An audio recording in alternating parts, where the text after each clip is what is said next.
Hello friend, आप सभी का स्वागत है अभिजीत स्टडी पॉइंट चैनल में। आज के इस वीडियो में यूपी वेट एंट्रेंस एग्जाम 2025 के लिए जीके का प्रैक्टिस सेट करने वाले हैं। तो वीडियो को शुरू से लेकर अंत तक देखिएगा। चैनल पर नए चैनल को सब्सक्राइब कर लीजिएगा। पीडीएफ के लिए Abhijeet study point Telegram channel को ज्वाइन कर लीजिएगा। आज की क्लास में यूपी वेट एंट्रेंस एग्जाम की परीक्षा की तरह 37 प्रश्न करने वाले हैं। और अगर इन 37 प्रश्नों में से सिर्फ आपके 20 प्रश्न बिल्कुल सही हो जाते हैं तो आप वेट एंट्रेंस एग्जाम को काफ़ी अच्छे स्कोर से पास कर सकते हैं। तो आज की क्लास से कितने प्रश्न आपके बिल्कुल सही हुए हैं या कमेंट आप जरूर कीजिएगा। और यूपी वेट एंट्रेंस एग्जाम 1 जून को होने वाला है, बहुत ही कम समय आपके एग्जाम में बचा हुआ है। तो जो भी आपके पास books notes previous year question paper है उसी से आप ज़्यादा से ज़्यादा रिवीजन कीजिए, जिससे अच्छा स्कोर आ सके और कोई अच्छा सा आपको गवर्नमेंट या प्राइवेट कॉलेज मिल सके। और यूपी वेट एंट्रेंस एग्जाम के लिए आप लोग जानते हैं कि सबसे ज़्यादा इंपॉर्टेंट आपका प्रीवियस ईयर क्वेश्चन पेपर होता है, क्योंकि प्रीवियस ईयर क्वेश्चन पेपर से बहुत सारे प्रश्न हैं जो आपके सीधे सीधे रिपीट होते हैं। और प्रीवियस ईयर पेपर से आपको एक सटीक आइडिया लगता है कि आपके एग्जाम में किस तरह के प्रश्न पूछे जाते हैं, किस टॉपिक के प्रश्न पूछे जाते हैं। और जैसे देखेंगे यूपी वेट एंट्रेंस एग्जाम में 200 प्रश्न होते हैं, 400 नंबर का एग्जाम होता है। तो इसमें देखेंगे जीके के 50 प्रश्न होते हैं। 50 प्रश्नों में आप लोग देखेंगे लगभग आपका 25 से 30 प्रश्न से प्रीवियस ईयर क्वेश्चन पेपर से रिपीट होता है। बिल्कुल इसी तरीके से हिंदी है, हिंदी में भी देखेंगे लगभग 35 से 40 प्रश्न। 50 में आप लोग देखेंगे 35 से 40 प्रश्न प्रीवियस ईयर क्वेश्चन पेपर से। रीजनिंग में भी बिल्कुल इसी तरीके से 35 से 40 प्रश्न आपका प्रीवियस ईयर क्वेश्चन पेपर से। आर्ट साइंस कॉमर्स में स्टूडेंट को समझ में नहीं आता क्या पढ़ना है, तो प्रीवियस ईयर क्वेश्चन पेपर से पढ़िए, बहुत सारे प्रश्न आपके सीधे सीधे रिपीट होंगे। तो ये यूपी वेट एंट्रेंस एग्जाम के लिए प्रीवियस ईयर पेपर है। इसमें 2011 से लेकर के 24 तक का पूरे 14 साल का पेपर मिलेगा। आंसर की के साथ एक्सप्लेनेशन, व्याख्या, सॉल्यूशन सब कुछ रहेगा। जीके, हिंदी, रीजनिंग, कला वर्ग सभी के सभी विषय दिए रहेंगे। और इसी तरीके से आपको विज्ञान वर्ग कॉमर्स का भी मिल जाएगा। तो वीडियो के नीचे डिस्क्रिप्शन में लिंक है, लिंक को क्लिक करना है, नाम मोबाइल नंबर फिल करना है, सिर्फ 30 रुपये का पेमेंट करना है। जैसे ही 30 रुपये का पेमेंट करेंगे जो प्रीवियस ईयर पेपर का पीडीएफ है यह आपका डाउनलोड हो जाएगा। अगर इसे तैयारी कर लेंगे वेट एंट्रेंस एग्जाम में बहुत ज़्यादा हेल्प मिलने वाली है। और अगर लिंक से परचेज करने में कोई प्रॉब्लम आ रही है, व्हाट्सअप नंबर दिया गया है, इस व्हाट्सअप नंबर पर लिखना है UP BEd entrance previous year paper.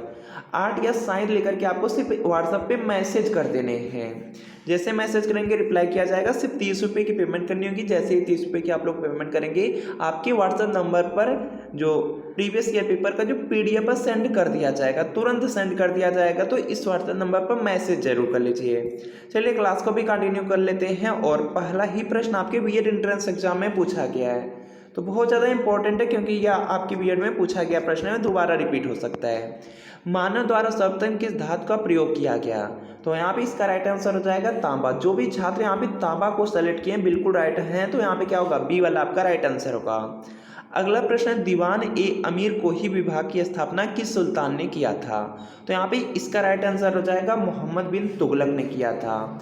दीवान ए अमीर कोही जो विभाग है इसकी यहाँ पे जो स्थापना है मोहम्मद बिन तुगलक ने किया, तो ए वाला आपका राइट आंसर होगा, इंपॉर्टेंट है। इसके बाद देखिए अगला प्रश्न है कि किस शासक की जो मंत्री परिषद थी, मंत्री परिषद को अष्टप्रधान की संज्ञा दिया गया? तो इसका देखिए आपको सही जवाब बताना है। तो जो अष्टप्रधान की संज्ञा है शिवाजी की मंत्री परिषद को दिया गया था, तो यहाँ पे ए वाला आपका राइट आंसर होगा। अगला प्रश्न, अगला में सबसे ज़्यादा इंपॉर्टेंट है सती प्रथा, कि सती प्रथा का जो अंत है इसका यहाँ पे श्रेय किसे दिया जाता है? तो यहाँ पे प्रश्न आपका है कि सती प्रथा का अंत और जो ठगी प्रथा है इन दोनों को समाप्त करने का जो श्रेय है किसे है? तो यह है लॉर्ड विलियम बेंटिंग को। ऑप्शन नंबर डी वाला बिल्कुल राइट आंसर होगा। यहाँ पे ऑप्शन में आपको लॉर्ड डलहौजी दिया गया है, इनके बारे में भी आपको याद रखना है। जो आपकी हड़प नीति है और जो यहाँ पे भारत में जो पहली आपकी रेलगाड़ी थी इन्हीं के शासनकाल में चली थी। और जो पहली रेलगाड़ी थी 1853 ईस्वी में चली थी, मुंबई से लेकर के थाड़े के बीच में 34 किलोमीटर। यह भी पॉइंट आप लोग याद रख लेंगे। अगला प्रश्न है कि राज्यालय या जो हड़प नीति है निम्न में से किसके द्वारा लागू किया गया था? तो इसका देखिए आपको यहाँ पे सही जवाब बताना है। और यहाँ पर देखिए अभी आपको जस्ट बताया गया है कि जो आपकी हड़प नीति थी यह आपके लॉर्ड डलहौजी से संबंधित है। तो यहाँ पे क्या होगा, सी वाला राइट आंसर होगा, इंपॉर्टेंट है। मुद्रा राक्षस नामक पुस्तक का लेखक कौन था? तो देखिए आपको यहाँ पे बिल्कुल फिक्स बता दिया गया है कि जो बुक है इसको आप लोग कवर जरूर कर लीजिए, किसी बुक से कवर कर लीजिए, यहाँ से प्रश्न फिक्स है। मुद्रा राक्षस दिया गया है। मुद्रा राक्षस जो नामक यहाँ पे पुस्तक है, इसके जो लेखक हैं यह है Vishakha Datta. Option number A वाला बिल्कुल राइट आंसर हो जाएगा। कादम्बरी पुस्तक है, बहुत ज़्यादा इंपॉर्टेंट है। कादम्बरी पुस्तक के जो लेखक हैं बाणभट्ट है, यह पॉइंट याद रखेंगे, बहुत ज़्यादा इंपॉर्टेंट है, इसलिए आपको याद रखना है। इसके अलावा यहाँ पर देखेंगे अर्थशास्त्र है। अर्थशास्त्र के लेखक कौटिल्य हैं और कौटिल्य को विष्णुगुप्त के नाम से, चाणक्य के नाम से भी जाना जाता है, यह भी पॉइंट आप लोग याद रख लेंगे। राजतरंगिणी पूछा गया था, तो आपको याद रखना है जो राजतरंगिणी है, राजतरंगिणी पुस्तक के जो लेखक है कल्हड़ हैं, यह आप लोग याद रखेंगे, बहुत ज़्यादा इम्पोर्टेंट है। इसके बाद देखिए अगला प्रश्न है कि कला की राजस्थानी और जो पहाड़ी शैलियाँ किसके लिए प्रसिद्ध हैं? तो यहाँ पे इसका राइट आंसर हो जाएगा चित्रकला के लिए। ऑप्शन नंबर डी वाला राइट आंसर होगा। अगला प्रश्न है कि यामिनी कृष्णमूर्ति किस नृत्य शैली के लिए विख्यात हैं? तो यहाँ पे इसका राइट आंसर हो जाएगा, इनका जो संबंध है भरतनाट्यम से है, सी वाला आपका राइट आंसर है। और यहाँ पर देखेंगे आपको सब प्रश्न याद रखने हैं, जैसे यहाँ पे मणिपुरी दिया गया है, मणिपुरी आपका लोक नृत्य है और यह मणिपुर राज्य का, यह पॉइंट आप लोग याद रखेंगे। इसके अलावा यहाँ पर देखेंगे गरबा दिया गया है, गरबा गुजरात राज्य का यहाँ पे लोक नृत्य है, यह पॉइंट आप याद रख लेंगे। कथक आपका उत्तर भारत या उत्तर प्रदेश का यहाँ पे लोक नृत्य, यह पॉइंट आप लोग याद रखेंगे। सबसे ज़्यादा जो इम्पोर्टेंट है वह है आपका भरतनाट्यम और मोहिनीअट्टम, और दोनों को आप लोगों को कमेंट करना है कि दोनों यहाँ पे किस राज्य के यहाँ पे शास्त्रीय नृत्य हैं, यह आप लोग कमेंट करेंगे। दोनों बहुत ज़्यादा इम्पोर्टेंट है, इसलिए आप लोग कमेंट जरूर किया करिए, कमेंट जरूर कीजिए, इससे आपको याद हो जाएगा। इसके अलावा बहुत सारे और भी आपके बच्चे हैं, जैसे यहाँ पे सत्रिया है, सत्रिया असम का हो जाएगा। कुचिपुड़ी है, कुचिपुड़ी आपका आंध्र प्रदेश राज्य का हो जाएगा। उड़ीसी है, उड़ीसा राज्य का हो जाएगा। इसके अलावा बहुत सारे आपके त्यौहार हैं जिनको याद रखना है, जो आपके एग्जाम में पूछे जा सकते हैं। इंपॉर्टेंट त्यौहार में बिहू आ जाता है, बिहू आपका यहाँ पे असम राज्य का यहाँ पे प्रमुख त्यौहार है। इसके बाद पोंगल है, पोंगल तमिलनाडु का है, यह याद रख लेंगे। इन्हीं में से कोई एक रिपीट होगा, आप लोग पेपर देकर आएंगे तो मिला लीजिएगा, कोई एक आपका इन्हीं में से रिपीट होगा। तो यहाँ पे क्या है, पोंगल तमिलनाडु का हो जाएगा। ओणम है, ओणम आपका यहाँ पे केरल का हो जाएगा। इसके अलावा बहुत सारे आपके अभी यहाँ पे लोक नृत्य भी हैं, जैसे यहाँ पे आपका यहाँ पे लावड़ी या तमाशा है, महाराष्ट्र राज्य का लोक नृत्य है, तो इसको याद रख लेंगे। जैसे घूमर है, घूमर आपका है राजस्थान राज्य का। भांगड़ा गिद्दा है, पंजाब या हरियाणा राज्य के हो जाएंगे, तो इन सबको आपको याद रखना है। डांडिया है, डांडिया भी गुजरात राज्य का है। तो जो आपसे यहाँ पे प्रश्न किया गया भरतनाट्यम मोहिनीअट्टम, कमेंट जरूर कर दीजिएगा। लंदन किस नदी के किनारे स्थित है, यह आपको बताना है, तो यहाँ पे इसका राइट आंसर हो जाएगा लंदन टेम्स नदी के किनारे स्थित है, तो यहाँ पे बी वाला आपका राइट आंसर होगा। इसके बाद देखिए अगला प्रश्न भारतीय मानक समय आधारित है, तो इसका देखिए आपको यहाँ पे सही जवाब बताना है। तो यहाँ पर देखेंगे चारों ऑप्शन आपके गलत दिए गए हैं। यहाँ पे क्या होना चाहिए, यहाँ पर देखिए होना चाहिए कि 82.5 डिग्री पूर्वी देशांतर पर। देखिए जो भारतीय मानक समय है, यह आपका जो यहाँ पे इंडियन स्टैंडर्ड टाइम है, यह 82.5 डिग्री यहाँ पे पूर्वी देशांतर पर है, तो यहाँ पे क्या होगा, सी वाला राइट आंसर होगा। यहाँ पे 80 नहीं, क्या होना चाहिए आपका 82, तो यह पॉइंट आप लोग याद रख लेंगे। इसके बाद देखेंगे यहाँ पे नेक्स्ट प्रश्न आपका दिया गया है, पृथ्वी के अतिरिक्त किस ग्रह पर वायुमंडल पाया जाता है, तो इसका देखिए आपको सही जवाब बताना है। पृथ्वी के अतिरिक्त देखेंगे जो आपका मंगल ग्रह है, इस पर वायुमंडल पाया जाता है, तो यहाँ पे क्या होगा आपका ऑप्शन नंबर बी वाला बिल्कुल राइट आंसर हो जाएगा। मंगल के 2 उपग्रह फोबोस डिमोस, यह भी याद रख लीजिएगा, यह बीएड में पूछा गया था। सौरमंडल का सबसे बड़ा ग्रह पूछ दिया जाए बृहस्पति हो जाएगा। सूर्य के सबसे नजदीक ग्रह पूछ दिया जाए तो यह आपका बुध हो जाएगा। सबसे छोटा ग्रह भी आपका बुध है, यह भी पॉइंट आप लोग याद रख लेंगे। इसके अलावा आपसे शुक्र के बारे में पूछा जा सकता है, सबसे चमकीला ग्रह शुक्र हो जाएगा। पृथ्वी का बहन या भगनी या जुड़वा बहन, सांझ का तारा, भोर का तारा, इस तरह से प्रश्न किए जाते हैं, तो वह आपका उसका आंसर शुक्र होगा, यह पॉइंट याद रखेंगे। नीला ग्रह के नाम से जाना जाता है, तो यहाँ पे इसका राइट आंसर हो जाएगा पृथ्वी। जो अपनी पृथ्वी है इसको यहाँ पे नीला ग्रह के नाम से भी जानते हैं, तो यहाँ पे क्या होगा, बी वाला राइट आंसर होगा। इसके अलावा जो मंगल ग्रह है, मंगल ग्रह को लाल ग्रह के रूप में जाना जाता है, यह भी आप लोग जानते हैं। इसके बाद देखिए अगला प्रश्न है, भारतीय रिजर्व बैंक का जो राष्ट्रीयकरण है कब किया गया था, तो इसका देखिए आपको सही जवाब बताना है। तो जो यहाँ पे भारतीय रिजर्व बैंक है इसका जो राष्ट्रीयकरण है 1949 में हुआ था, तो यहाँ पे सी वाला आपका राइट आंसर होगा। आपको कमेंट करना है कि जो आरबीआई है इसकी स्थापना कब हुआ था, भारतीय रिजर्व बैंक का यहाँ पे स्थापना कब हुआ था, यह आप लोग कमेंट करेंगे, इंपॉर्टेंट है। भारतीय विदेश व्यापार संस्थान कहाँ स्थित है, तो इसका देखिए आपको सही जवाब बताना है, यह नई दिल्ली में है, ए वाला आपका राइट आंसर है। अगला प्रश्न, भारत में कार्यपालिका का अध्यक्ष कौन होता है, तो यहाँ पे इसका राइट आंसर हो जाएगा राष्ट्रपति होते हैं। ऑप्शन नंबर ए वाला बिल्कुल राइट आंसर होगा। भारतीय संघ की शक्ति किसमें निहित है, तो इसका देखिए आपको सही जवाब बताना है। जो भारतीय संघ की शक्ति होती है वह संसद में निहित होती है, और संसद में देखेंगे पूरी आपकी लोकसभा, राज्यसभा और राष्ट्रपति होते हैं, यह पॉइंट आप लोग याद रख लेंगे, तो ए वाला आपका राइट आंसर है। व्यक्तिगत स्वतंत्रता के लिए निम्नलिखित में से कौन सी रीट याचिका दायर की जा सकती है, तो इसका देखिए आपको सही जवाब बताना है। तो यहाँ पे इसका राइट आंसर हो जाएगा हेबियस कॉर्पस, जो बंदी प्रत्यक्षीकरण होता है, तो बी वाला आपका राइट आंसर होगा। भारतीय संविधान की किस अनुसूची में राजभाषा का उल्लेख है, तो इसका देखिए आपको सही जवाब बताना है। जो भारतीय संविधान है उसमें देखेंगे जो आपकी 8वीं अनुसूची है उसमें राजभाषा का उल्लेख किया गया है, तो बी वाला आपका बिल्कुल राइट आंसर है। इसके अलावा आपको बहुत सारे प्रश्न हैं जो याद रखने हैं कि जैसे भारतीय संविधान में कितनी अनुसूची है, यहाँ पे 12 अनुसूची है। मौलिक कर्तव्य या मूल कर्तव्य कितने हैं, 11 हैं। मूल अधिकार या मौलिक अधिकार पूछा जाता है तो 6। पहले कितने थे, 7 थे। 7वां कौन था, संपत्ति का अधिकार था, उसको मूल अधिकार से हटा करके कहाँ कर दिया गया, तो विधिक अधिकार में कर दिया गया, तो याद रख लेंगे। इसके अलावा आपसे भाग पूछा जा सकता है, संविधान में वर्तमान में आपके 25 भाग है, यह आप लोग याद रखेंगे। पहले कितने थे, 22 थे, यह पॉइंट याद रख लेंगे। इसके बाद देखिए अगला प्रश्न है, निम्नलिखित में से कौन सी शर्त भारत की नागरिकता प्राप्त करने के लिए नहीं है, तो इसका देखिए आपको यहाँ पे सही जवाब बताना है। तो भारत की नागरिकता प्राप्त करने के लिए अधिवास या वंशानुक्रम या पंजीकरण होना चाहिए। संपत्ति का स्वामित्व से कोई भी मतलब नहीं है, तो डी वाला आपका राइट आंसर होगा। विंग्स ऑफ फायर किसकी आत्मकथा है, इसका आपको सही जवाब बताना है। बहुत ज़्यादा इंपॉर्टेंट है और बीएड में पूछा गया था। विंग्स ऑफ फायर दिया गया है तो यह एपीजे अब्दुल कलाम की यहाँ पे आत्मकथा है, पुस्तक है, तो डी वाला आपका राइट आंसर हो जाएगा। इसके अलावा इससे रिलेटेड बहुत सारे प्रश्न हैं जो आपके एग्जाम में पूछे जा सकते हैं, जिसे देखेंगे इंडिया विंस फ्रीडम पुस्तक है जिसके लेखक है मौलाना अबुल कलाम आज़ाद, यह पॉइंट याद रख लेंगे। इसके अलावा हिंद स्वराज है, माई एक्सपेरिमेंट विथ ट्रूथ पुस्तक है, इसके लेखक महात्मा गांधी है।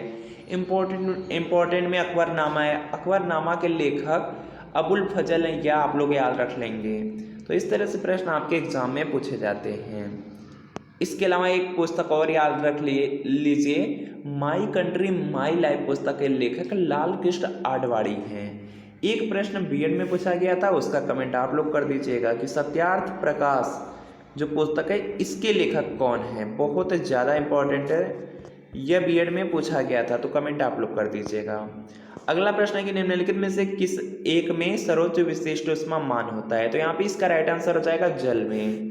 सर्वोच्च जो विशिष्ट ऊष्मामान होता है जल में ही होता है, तो यहाँ पे डी वाला राइट आंसर होगा। निम्नलिखित में जल जनित रोग कौन सा है, तो यहाँ पे इसका राइट आंसर हो जाएगा जो हैजा है। हैजा देखेंगे यहाँ पे जो आपके जल होते हैं अगर दूषित जल है तो उससे बहुत ज़्यादा फैलता है, तो यहाँ पे क्या होगा, बी वाला आपका राइट आंसर हो जाएगा। इसके बाद देखिए अगला यहाँ पर आपको याद रखना है कि जो चेचक का टीका है इसकी खोज एडवर्ड जेनर ने किया है, और एक पूछा जाता है पेनिसिलिन की खोज तो अलेक्जेंडर फ्लेमिंग ने किया है। मलेरिया की यहाँ पे दवा किससे प्राप्त की जाती है, तो सिंकोना की वृक्ष से, कुनैन से, यह पॉइंट याद रख लेंगे। ट्रांसफार्मर किससे काम करता है, तो यहाँ पे इसका राइट आंसर हो जाएगा केवल प्रत्यावर्ती धारा से, ए वाला आपका राइट आंसर हो जाएगा।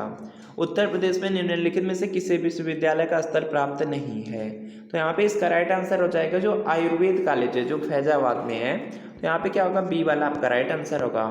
उत्तर प्रदेश में किस आर्थिक क्षेत्र में सर्वाधिक महिला साक्षरता है, तो यहाँ पे देखेंगे इसका राइट आंसर हो जाएगा केंद्रीय क्षेत्र में, ए वाला आपका राइट आंसर होगा। अगला प्रश्न है, बाघों का शहर नाम से उत्तर प्रदेश का कौन सा शहर प्रसिद्ध है। बाघों का शहर दिया गया, बाघों के शहर से आप लोग देखेंगे तो लखनऊ को जाना जाता है, ए आपका राइट आंसर होगा।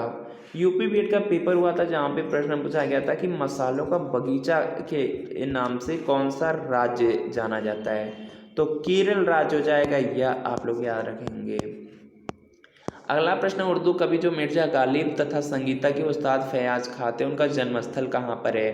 तो यहाँ पे इसका राइट आंसर हो जाएगा, इन लोगों का जो जन्म हुआ था आगरा में हुआ था। तो बी वाला राइट आंसर होगा। अगला प्रश्न आपके सामने है, जल्दी से आप लोग यहाँ पे आंसर करेंगे। उत्तर प्रदेश के किस आर्थिक क्षेत्र में सर्वाधिक जनसंख्या निवास करती है। तो ये देखेंगे आपका पूर्वी क्षेत्र हो जाएगा, ऑप्शन नंबर बी वाला राइट आंसर होगा। उत्तर प्रदेश में द्विसदनी व्यवस्थापिका है, जिसमें से एक तो आपका विधानसभा है, बताइए दूसरी निम्नलिखित में से कौन सी है। तो यहाँ पे इसका राइट आंसर हो जाएगा, देखेंगे जो आपका उत्तर प्रदेश है, उत्तर प्रदेश में विधानसभा भी है और विधान परिषद भी है।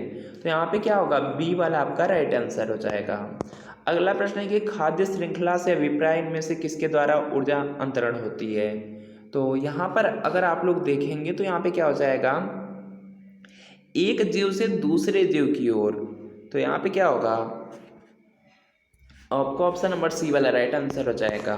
ऊर्जा के किस रूप से प्रदूषण की समस्या नहीं होती है। तो इसका देखिए आपको सही जवाब बताना है।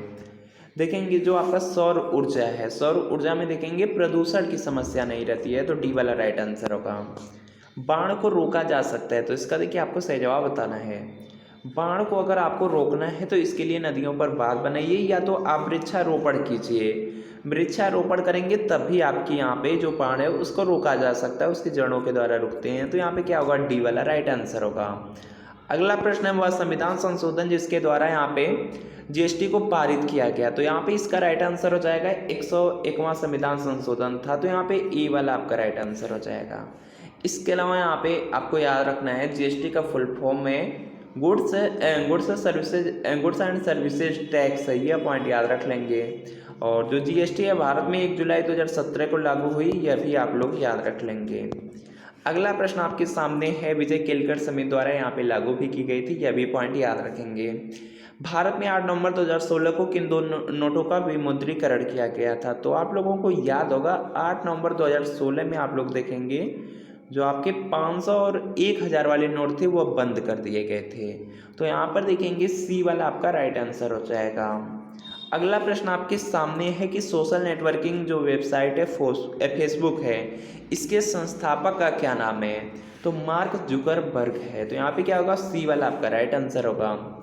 जो फेसबुक है इसका नाम बदल करके मेटा किया गया है। केंद्रीय चावल अनुसंधान संस्थान कहाँ स्थित है, इसका आपको सही जवाब बताना है। और जो केंद्रीय चावल अनुसंधान संस्थान है कटक में है। तो ए वाला आपका राइट आंसर होगा। बैरोमीटर की खोज किसने की थी, यह आपको बताना है। और यहाँ पे इसका राइट आंसर हो जाएगा टॉर्सोली ने।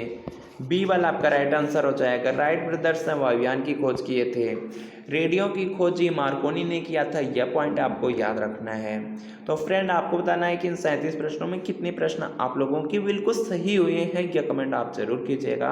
और बहुत सारे आपसे प्रश्न किए गए हैं, उसके आंसर भी आप लोग कमेंट जरूर कीजिएगा। इसके अलावा अगर आपको गवर्नमेंट कॉलेज से बीएड करना है या अच्छा स्कूल लाना है, तो यहाँ पे जो आपका यूपी बीएड एंट्रेंस एग्जाम का प्रीवियस ईयर क्वेश्चन पेपर है, इसको जरूर पढ़िए। यहाँ से बहुत सारे प्रश्न आपके डायरेक्ट रिपीट होते हैं, एक सटीक आइडिया लगेगा कि आपके एग्जाम में किस टॉपिक के प्रश्न आएंगे। तो यह यूपी बीएड एंट्रेंस एग्जाम के लिए प्रीवियस ईयर पेपर है। इसमें 2011 से लेकर के 24 तक का पूरे 14 साल का पेपर आंसर की के साथ एक्सप्लेनेशन, सॉल्यूशन, व्याख्या सब कुछ रहेगा। जीके, हिंदी, रीजनिंग, कला वर्ग, विज्ञान वर्ग, कॉमर्स सबके सब सब्जेक्ट रहेंगे। तो वीडियो के नीचे डिस्क्रिप्शन में लिंक है, लिंक को क्लिक कीजिए। नाम, मोबाइल नंबर फिल करना है और आपको सिर्फ 30 रुपये का पेमेंट करना है। जैसे 30 रुपये का पेमेंट करेंगे जो प्रीवियस ईयर पेपर के PDF पर डाउनलोड हो जाएगी। अगर इसे तैयारी कर लेंगे तो आपको बीएड एंट्रेंस एग्जाम में बहुत ज़्यादा हेल्प मिलने वाली है। तो इसको आप लोग परचेज ज़रूर कर लीजिए। और लिंक से अगर परचेज करने में कोई भी प्रॉब्लम आ रही है, व्हाट्सएप नंबर दिया गया है, इस व्हाट्सएप नंबर से आप सीधा परचेज कर सकते हैं। इस व्हाट्सएप नंबर पर सिर्फ लिख देना है UP BEd entrance previous year paper 8 या साइंस लेकर के मैसेज कर देना है। मैसेज करेंगे, रिप्लाई किया जाएगा। 30 रुपये की पेमेंट करनी है। जैसे ही पेमेंट करेंगे प्रीवियस ईयर पेपर का PDF आपको आपके ही व्हाट्सएप नंबर पर सेंड कर दिया जाएगा। तो इस व्हाट्सएप नंबर पर आप लोग मैसेज कर लीजिए। बाकी मिलते हैं फ्रेंड आपको नेक्स्ट वीडियो में।